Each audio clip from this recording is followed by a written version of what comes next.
Hi guys, good morning. Once again welcome back on my YouTube channel biochemedics. Biochemedics में आप लोग का फिर से स्वागत है। डियर गाइस, अभी हम लोगों ने प्रीवियस क्लासेस में हम लोगों ने क्रॉस लिंक पॉलीमर के बारे में पढ़ लिया। हमने दो टाइप ऑफ क्लासिफिकेशन यानी टू टाइप्स ऑफ क्लासिफिकेशन को कंप्लीट कर लिया है। पहला क्लासिफिकेशन था based on the origin, that is source, and दूसरा क्लासिफिकेशन था based on structure. Based on origin में हम लोगों ने तीन टाइप देखे थे: natural polymer, synthetic polymer and semi synthetic polymer. उसके बाद जो क्लासिफिकेशन था that was based on structure, उसमें हम लोगों ने देखा था लीनियर पॉलीमर, फिर देखा था ब्रांच पॉलीमर, एंड लास्ट वाला जो था वो क्रॉस लिंक पॉलीमर जो हम लोगों ने देख लिया था। नाउ गाइस, अब हम आगे बढ़ रहे हैं और अब जो आपके सामने जो दिख रहा है classification of polymer based on the mode of polymerisation है। पॉलीमराइजेशन के बेस पे हम लोग क्लासीफाई करेंगे। देखिए, आप लोगों ने 10th क्लास में एक रिएक्शन पढ़ा होगा, एडिशन रिएक्शन पढ़ा होगा, addition and condensation reaction. 10th class में आप लोगों को बताया गया होगा कि एडिशन रिएक्शन होता क्या है। जिस बच्चे को या जिस स्टूडेंट को एडिशन रिएक्शन के बारे में मालूम है उसको एडिशन पॉलीमर एकदम समझ में आ जाएगा, बहुत ही ईजी है। जैसे कि हम लोग लिखते हैं, देखिए यहाँ पर मैं लिख रहा हूँ, जैसे मैं लिख रहा हूँ A + BC, मैं एक रिएक्शन लिख रहा हूँ A + BC, और अगर मुझको मिल रहा है ABC, ये मेरा प्रोडक्ट है, ABC मुझे प्रोडक्ट मिल गया, तो इसे मैं कहूँगा एडिशन रिएक्शन। अगर मेरा रिएक्शन ऐसा है A + BC, और अगर मुझे प्रोडक्ट मिल रहा है AB + C, अगर मुझे ये मिल रहा है, देखिए AB + C मिल रहा है, तो देखिए सेकेंड वाला जो रिएक्शन है, जो नीचे वाला रिएक्शन, उसमें दो प्रोडक्ट मिल रहे हैं, एक AB मिल रहा है और एक C मिल रहा है। मतलब मैं ये बोलना चाहता हूँ कि एक मेन प्रोडक्ट है और मेन प्रोडक्ट के साथ मुझको एक जो है एक बाय प्रोडक्ट भी मिल रहा है। मेन प्रोडक्ट कौन सा हो गया इसमें? AB हो गया मेन प्रोडक्ट और C हो गया बाय प्रोडक्ट। अगर कोई ऐसा रिएक्शन है तो हम लोग इसको एडिशन रिएक्शन नहीं बोलेंगे, हम इसको बोलेंगे कंडेंसेशन रिएक्शन। ठीक है गाइस, तो आप लोग को समझ में आ गया होगा कि एडिशन रिएक्शन का मतलब जिसमें सब कुछ मिलकर एक ही हो जाता है, ऐड हो जाता है, हम उसको कहते हैं एडिशन रिएक्शन। समझ में आया? और जिसमें दो चीज़ें मिलकर दो ही चीज़ बनती हैं, भले ही वो डिफरेंट क्यों ना हो। यानी कि एक मेन प्रोडक्ट के साथ अगर एक बाय प्रोडक्ट मिल रहा है तो हम उसको बोलेंगे, क्या बोलेंगे बच्चों? हम उसको बोलेंगे condensation reaction. That is called as condensation reaction. तो गाइस, एडिशन पॉलीमर मतलब एडिशन रिएक्शन ही है। जैसे कि हम लोग देखिए, बार बार मैं एक बात कहना चाहूँगा आप लोगों को, इसमें बहुत सारे एग्जाम्पल हैं पॉलीमर के, मगर आप लोग वही एग्जाम्पल पॉलीमर याद कीजिए जो कि बहुत सारे टॉपिक्स में कॉमनली आते हैं। जैसे कि पॉलीथीन का नाम हम लोगों ने इससे पहले भी सुना था, तो पॉलीथीन का स्ट्रक्चर मैं फिर से बनाना चाहूँगा एज एग्जाम्पल। क्यों? क्योंकि एडिशन पॉलीमर है। क्यों एडिशन क्यों है? अरे भाई, हम लोग पॉलीथीन लिखते हैं, सॉरी इथीन लिखते हैं। देखिए मैंने यहाँ लिखा CH2, एक मिनट, मैंने यहाँ लिखा CH2 डबल बॉन्ड CH2, मैंने ऐसा लिख दिया। ठीक है, अब ऐसा लिखने के बाद आप एक बात बताइए, ये तो सिंगल हुआ, ये तो सिंगल एक मोनोमर हो गया, मैंने इसको यहाँ पे N लिख दिया। N का क्या मतलब हुआ? N का मतलब हुआ कि बहुत सारा हो गया। अब देखिए, बहुत सारा हो गया वो, ठीक है, मतलब जब बहुत सारे मोनोमर जब यूनाइट टुगेदर होंगे तो मुझको कितने पॉलीमर मिलने चाहिए? अगर एक मिल रहा है, अगर एक ही पॉलीमर मिल रहा है, कोई बाय प्रोडक्ट नहीं निकल रहा है, तो मैं उसको कहूँगा एडिशन पॉलीमराइजेशन, और उस प्रोडक्ट को कहूँगा मैं एडिशन पॉलीमर। अब इसका स्ट्रक्चर कैसे होगा? आप लोगों ने इससे पहले देखा है, CH2 सिंगल बॉन्ड CH2, बस एक यहाँ लाइन खींच दीजिए, एक यहाँ लाइन खींच दीजिए, और ब्रैकेट बंद करके उसको N कर दीजिए, हो गया। This is polythene. अब बताइए मुझको कितने सारे ये पॉलीमर मिला है? मुझको सिर्फ एक ही पॉलीमर मिला है, तो इसीलिए ये होगा एडिशन पॉलीमर। कौन सा होगा? Addition polymer. समझ में आ गया गाइस? आपको समझ में आ गया होगा। एडिशन पॉलीमर का मतलब क्या हुआ? एडिशन पॉलीमर का मतलब है वो पॉलीमर जो केवल बहुत सारे मोनोमर से मिलने के बाद सिर्फ सिंगल एक ही मिलता है। अब देखिए, इसमें और भी बहुत से एग्जाम्पल हैं, मैं बता रहा हूँ। जैसे कि आप लोगों ने PVC सुना होगा। चलिए, PVC भी आगे आने वाला है, मगर मैं अभी बता देता हूँ। PVC का फुल फॉर्म क्या होता है? PVC का फुल फॉर्म होता है पॉलीविनिल क्लोराइड। अब पॉलीविनिल क्लोराइड में देखिए, मैं लिख रहा हूँ विनिल। पहले तो विनिल क्या होता है, देखिए CH2 डबल बॉन्ड CH2, अगर आप लोगों ने सुना होगा, अब ये भी मैंने बताया इसी वीडियो में, तो हम लोग इसको कहते हैं इथिलीन। क्या कहते हैं? इथिलीन कहते हैं। ठीक है गाइस? अच्छा, अब अगर ये इथिलीन है, ओके, अब मैं क्या कर रहा हूँ, ज़रा ध्यान से देखिएगा। मैं इसको मिटा रहा हूँ और मैं अब क्या लिख रहा हूँ, अब आप वो देखिएगा। मिटा दिया मैंने। अब देखिए, अब मैं लिख रहा हूँ CH2 डबल बॉन्ड, एक मिनट, हाँ, CH2 डबल बॉन्ड CH, और ऊपर में एक लाइन खींच दिया, ये हो गया विनिल। देखिए मैंने क्या लिखा, CH2 डबल बॉन्ड CH और ऊपर में एक लाइन खींच दिया, ये विनिल है, दिस इज कॉल्ड एज विनिल, विनिल है ये। ओके, अब अगर मैं चाहता हूँ विनिल क्लोराइड लिखना, इसके ऊपर मैं Cl लगा दूँगा, हो गया विनिल क्लोराइड। समझ में आ गया गाइस, विनिल क्लोराइड का स्ट्रक्चर समझ में आ गया, CH2 double bond CH single bond Cl, ये हो गया विनिल क्लोराइड।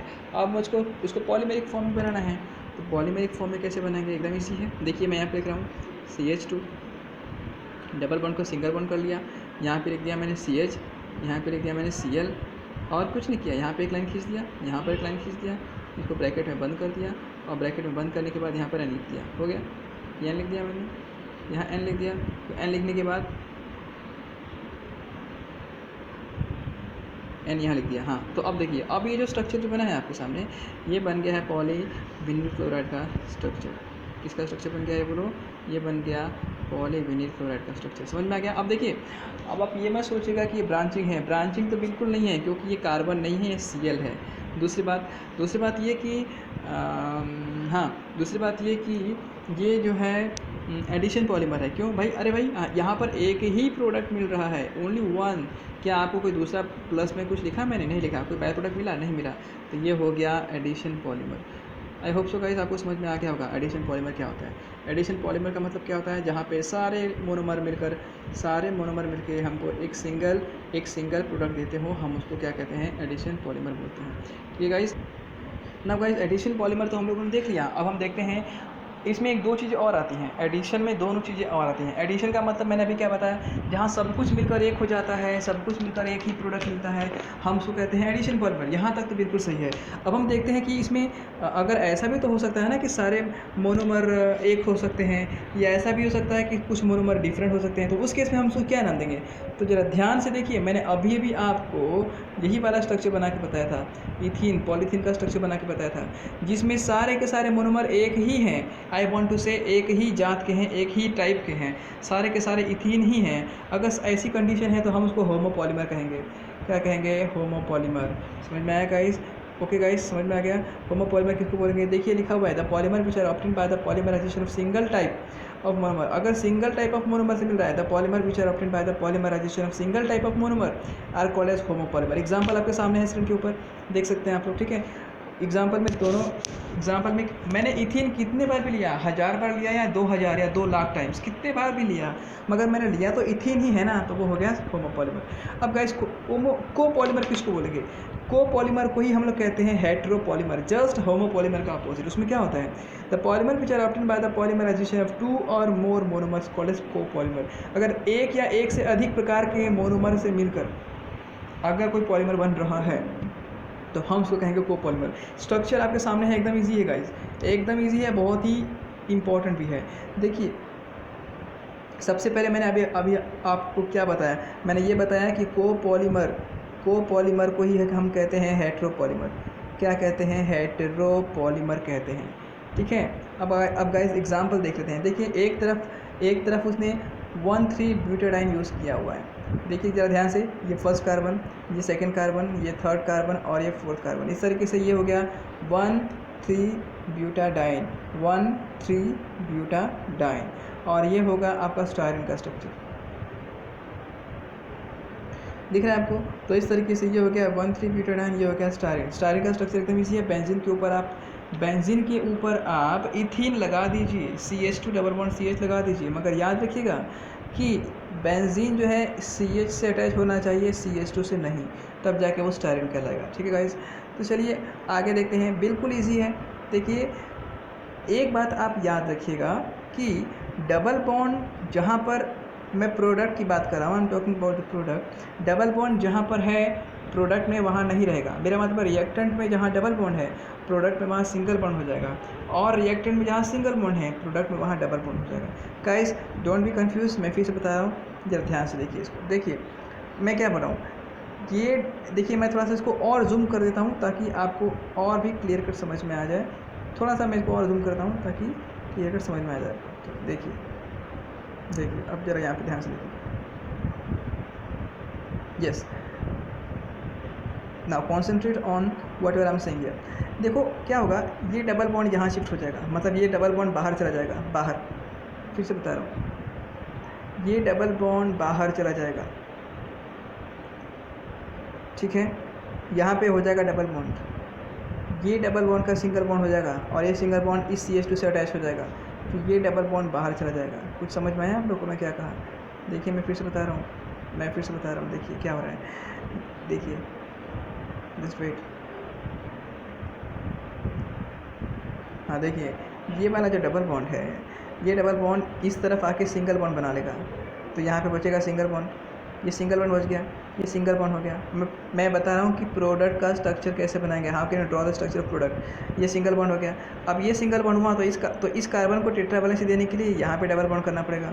वैसे ही अब उसके बाद क्या होगा, अब अगर यहाँ पे डबल बॉन्ड हो गया और मुझे मालूम है कि इस कार्बन को इस कार्बन से जोड़ना है, तो ये वाला जो डबल बॉन्ड है उसको सिंगल करके यहाँ पे अटैच कर देंगे, तो यहाँ पे सिंगल बॉन्ड हो जाएगा, इन दोनों के बीच में सिंगल बॉन्ड हो जाएगा, इन दोनों के बीच में सिंगल बॉन्ड हो जाएगा। उसके बाद ये जो डबल बॉन्ड है इसको वापस सिंगल कर देंगे, इसको सिंगल कर देंगे, क्यों? क्योंकि ये बॉन्ड आगे खींचना है पॉलीमर के लिए वाला बॉन्ड आगे खींचना है। इस तरीके से स्ट्रक्चर बन जाएगा। आई होप सो गाइस आपको समझ में आ गया होगा। मैं फिर से बता दूँ, मैं फिर से एक बार बताना चाहूँगा। देखो ये डबल बॉन्ड इधर आएगा तो ये बन जाएगा, ये सिंगल बचेगा। समझ में आया? नहीं तो फिर इससे भी दूसरा ट्रिक बता रहा हूँ। देखो एकदम सिंपल है। ये डबल बॉन्ड यहाँ पे शिफ्ट करो, ये डबल बॉन्ड यहाँ पे शिफ्ट करो। अब आप ये मत बोल देना कि यहाँ पे ट्रिपल बॉन्ड हो जाएगा। ट्रिपल बॉन्ड नहीं होगा बच्चों। मैं ये बताना चाहता हूँ कि ये वाला जो डबल बॉन्ड है और ये वाला जो डबल बॉन्ड है इसको हटा के यहाँ पे डबल बॉन्ड कर दो।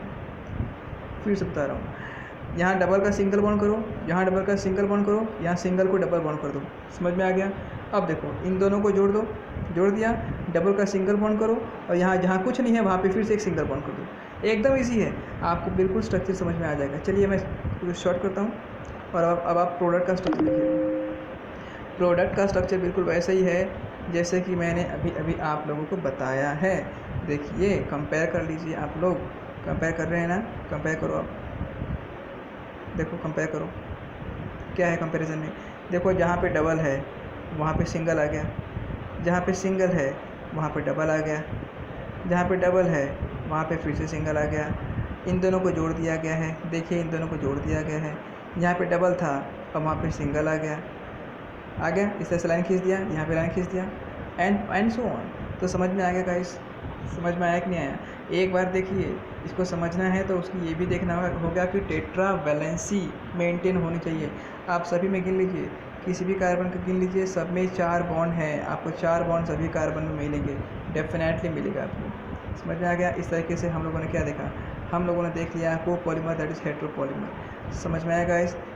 ये होमोपॉलीमर और कोपॉलीमर किसकी टाइप हैं? ये एडिशन पॉलीमर के ही टाइप हैं। क्यों? अरे भाई क्यों? वो इसीलिए क्योंकि भले ही मोनोमर सेम है तो होमोपॉलीमर कह दिया, मोनोमर डिफरेंट है तो मोनोमर सेम है तो होमोपॉलीमर कह दिया, और मोनोमर डिफरेंट है तो हेटेरोपॉलीमर कह दिया। मगर मिलने वाला प्रोडक्ट तो इक्वल एक ही है ना, इसीलिए ये दोनों के दोनों कौन से किसके टाइप हैं? ये एडिशन पॉलीमर के 2 टाइप हैं, homopolymer and heteropolymer. Once again heteropolymer is called as copolymer. I hope so guys आपने एंजॉय किया होगा, इस वीडियो को समझ में आया होगा। चलिए गाइस अब आगे बढ़ते हैं, आगे बढ़ के इसको भी कंप्लीट कर लेते हैं। कंडेंसेशन पॉलीमर क्या होता है? देखिए कंडेंसेशन पॉलीमर ये क्या होता है? ये जो है इस क्लासिफिकेशन का सेकंड पार्ट है। हम लोग पढ़ रहे हैं classification based on the mode of reaction, कैसा मोड ऑफ रिएक्शन होता है। तो इसमें एक मिनट, इसमें गाइस हम लोगों ने जो अभी जो क्लासिफिकेशन शुरू किया है that is based on the mode of polymerisation, कि पॉलीमराइजेशन किस तरीके से होता है, उसके बेसिस पे कैसे क्लासीफाई करेंगे। तो हम लोगों ने तो क्लासीफाई कर दिया है। अब चलिए आगे देखते हैं कंडेंसेशन पॉलीमर क्या होता है। तो अभी आप लोगों के सामने मैंने लिखा था कंडेंसेशन रिएक्शन के बारे में, सॉरी लिखा नहीं था, बताया था। तो कंडेंसेशन रिएक्शन के बारे में क्या बताया था? मैंने बताया था कि ऐसा कोई भी पॉलीमराइजेशन रिएक्शन या रिएक्शन, सिंपल रिएक्शन जिसमें कुछ तो भी बाय प्रोडक्ट निकलता हो। जैसे कि देखिए मैंने अभी आपके सामने लिखा था कि AB + C अगर कंबाइन होकर AC + B मिल रहा है, ये हो गया आपका मेन प्रोडक्ट, ये हो गया साइड प्रोडक्ट। तो अगर ये साइड प्रोडक्ट मिल रहा है तो इसका मतलब एडिशन नहीं हो सकता है, इसी को हम लोग कंडेंसेशन ही बोलेंगे। समझ में आ गया? तो चलिए कंडेंसेशन पॉलीमर है क्या? देखिए इसको एक्सप्लेन करने के लिए मुझे पूरा ये जो रिएक्शन जो लिखा हुआ है यहाँ पे पूरा मुझे बनाना पड़ेगा। तो अभी इस वीडियो में मैं शॉर्ट में एक्सप्लेन कर रहा हूँ। नेक्स्ट वीडियो जब मैं बनाऊँगा, अपलोड करूँगा, अपने चैनल पे, तो मैं आपको पूरा बता दूंगा कि ये कैसे बना, नायलॉन 66 कैसे बना। ये क्वेश्चन बहुत इंपॉर्टेंट है गाइस, ये क्वेश्चन कम से कम 3 मार्क आता है। What explain the formation of nylon 66। ये क्वेश्चन ऐसा भी आता है guys, how can you prove that nylon 66 is example of heteropolymer. Heteropolymer क्यों है? अरे भाई देखिए यहाँ पे एक रिएक्टेंट दूसरा है, एक रिएक्टेंट दूसरा है। ये है this is called as hexamethylene tetramine, this is called as hexamethylene tetramine and this is called as adipic acid. जब दो डिफरेंट रिएक्टेंट है तो ऑब्वियसली वो तो हेट्रोपॉलीमर या कोपॉलीमर ही होगा। सो क्वेश्चन आता है how can you prove that it is copolymer और हेट्रोपॉलीमर। तो सिर्फ इतना लिखना नहीं है, we have to completely write the reaction, we have to completely write the reaction. Okay,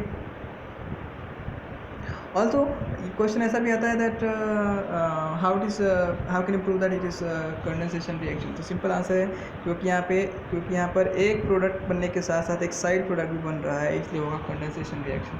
but फिर भी इसको और भी अच्छे से वेल एक्सप्लेन करना पड़ेगा, तो मैं इसको नेक्स्ट वीडियो में एक्सप्लेन कर दूँगा। फिलहाल मैं कुछ शॉर्ट में थोड़ा सा एक्सप्लेन कर देता हूँ आपके सामने। क्या लिखा हुआ है? Condensation the polymer formed by the combination of monomers with the elimination of small molecule like water. यानी कि अगर बहुत सारे मोनोमर मिलने के बाद, देखो यहाँ पे एन लिखा हुआ ना, एन का मतलब बहुत सारा होता है। बहुत सारे मोनोमर मिलने के बाद अगर एक पॉलीमर बन रहा है, एक मेन प्रोडक्ट बन रहा है, मगर साथ में कोई एक स्मॉल मॉलिक्यूल भी बाहर निकल रहा है, चाहे वो वाटर हो, देखिए यहाँ पे लिखा हुआ है वाटर हो सकता है, अल्कोहल हो सकता है, हाइड्रोजन गैस हो सकता है, हाइड्रोजन क्लोराइड हो सकता है, एक्सेट्रा कुछ भी हो सकता है, तो हम उसको बोलेंगे कंडेंसेशन पॉलीमर। क्या बोलेंगे गाइस, क्या बोलेंगे बताओ? Condensation polymer. एग्जाम्पल नायलॉन 66 आपके सामने लिखा हुआ है, it is the condensation of what? Of hexamethylene tetramine and adipic acid, ये इसके नाम है। समझ में आया गाइस? चलिए ठीक है, मैं इसको और अच्छे से एक्सप्लेन कर दूंगा, क्वेश्चन अलग से मैं डाल दूंगा आपके अपने यूट्यूब चैनल पे, आपके यूट्यूब चैनल पे, that is how can you prove that nylon 66 is the example of condensation polymer. ठीक है, तो ये रिएक्शन कैसे हुआ हम इसको नेक्स्ट वीडियो में देखेंगे गाइस। आई होप सो आपको ये वीडियो पसंद आया होगा। अगर आपको पसंद आया होगा तो प्लीज़ इसे लाइक कीजिए, शेयर कीजिए एंड सब्सक्राइब कीजिए। Thank you on my YouTube channel for watching this. Thank you very much.